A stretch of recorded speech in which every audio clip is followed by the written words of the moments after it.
Shalom, bertemu kembali dengan saya dalam program kita yang luar biasa, Word of Wisdom. Cukup lama kita tidak berjumpa, tapi bersyukur kepada Tuhan, hari ini saya bisa menjumpai saudara lagi dengan renungan. Renungan hari ini berjudul Musuh yang Paling Besar. Amsal 16 ayat 32. Orang yang sabar melebihi seorang pahlawan. Orang yang menguasai dirinya melebihi orang yang merebut kota. Nah, saudara dikasih Tuhan, pada umumnya orang Kristen menganggap musuh yang paling besar itu adalah iblis, roh-roh jahat, dan antek-anteknya. Nah, saudara, firman Tuhan mengatakan bahwa musuh yang sulit ditaklukkan bukan iblis, bukan setan, bukan roh-roh jahat. Sebab setan, iblis, roh jahat itu bisa ditaklukkan di dalam nama Tuhan kita Yesus Kristus. Tapi yang paling sulit ditaklukkan adalah diri kita sendiri. Karena itu musuh yang paling besar bukanlah setan, tetapi diri kita sendiri. Karena itu, sebab itu firman Tuhan mengatakan orang yang menguasai dirinya, orang yang menguasai dirinya melebihi orang yang merebut kota.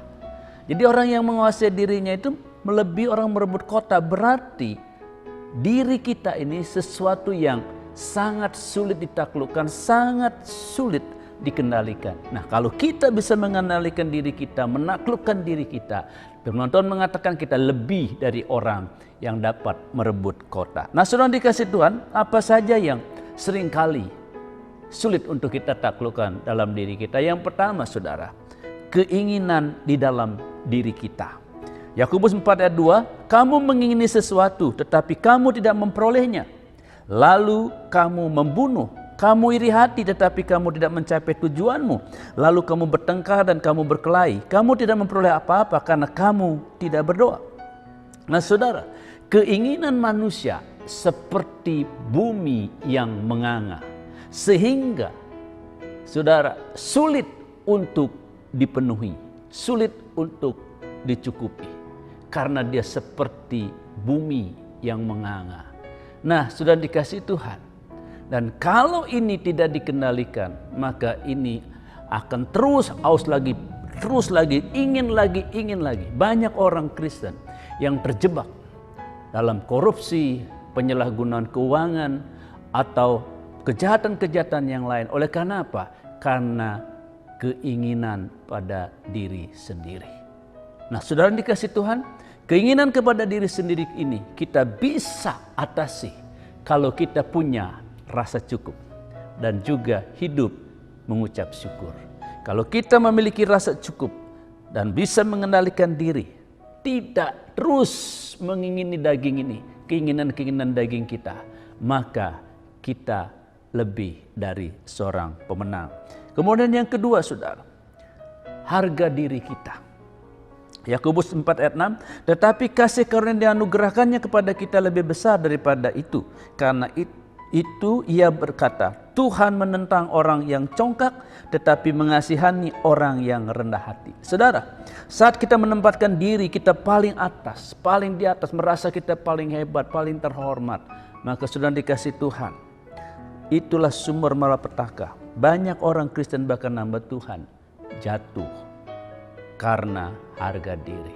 Saudara, harga diri membuat orang mudah baper, membuat orang mudah tersinggung, membuat orang mudah kecewa terhadap orang lain. Kenapa?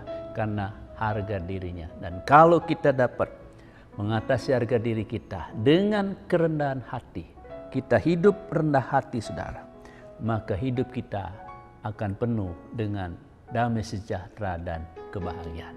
Kiranya saudara dan saya terus berjuang untuk dapat mengendalikan diri kita, mengendalikan keinginan kita, mengendalikan harga diri kita. Jangan terlalu menaruh harga diri kita terlalu tinggi. Kita belajar seperti Tuhan Yesus untuk terus rendah hati di hadapan Tuhan dan di hadapan sesama kita. Tuhan Yesus memberkati. Kita berdoa. Terima kasih Tuhan untuk kebenaran firman-Mu. Kiranya apa yang sudah kami dengar akan menjadi pelajaran bagi kami, menjadi perenungan bagi kami, agar kami terus belajar untuk melawan keinginan daging kami, dan juga Tuhan untuk menundukkan kecongkakan dan kesombongan-kesombongan yang ada pada kami. Berkati anak-anak-Mu yang telah mendengar firman-Mu. Dalam nama Tuhan Yesus, haleluya, amin.